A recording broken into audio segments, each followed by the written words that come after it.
আজকে একটু সময় নিয়ে কথা বলি, টাইম। মানে অনেক সময় নিয়ে কথা বলবো সেটা বলছি না, বাট টাইম, সময়, এই বিষয়ে কথা বলবো।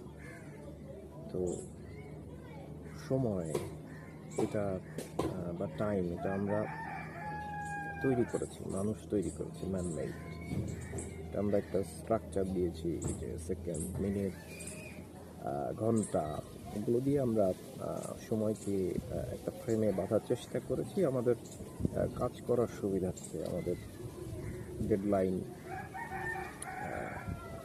তৈরি করেছি, একটা স্ট্রাকচার দাঁড় করিয়েছি। কিন্তু আসলে কি সময়ে কি ঘড়ি দিয়ে বাঁধা যায়? ঘন্টা, সেকেন্ড দিয়ে বাঁধা যায়? যায় না। হ্যাঁ, সময়ের থেকেও বড়। তো যদি উদাহরণ হিসেবে আমরা দেখি যে যখন আনন্দের মুহূর্ত থাকে বা সময় থাকে, সারাদিনটা অনেক ছোট মনে হয়, কিন্তু মানে আনন্দের সময় এটা অনেক তাড়াতাড়ি চলে যায় আমাদের, তাই না? সবার ক্ষেত্রে কিন্তু দেখা যাচ্ছে অনেক দুঃখে আছি, তো সেই অল্প মুহূর্ত, কয়েকটা সেকেন্ডও মনে হয় যে ইটার্নাল, মানে অনেক শেষ হচ্ছে না।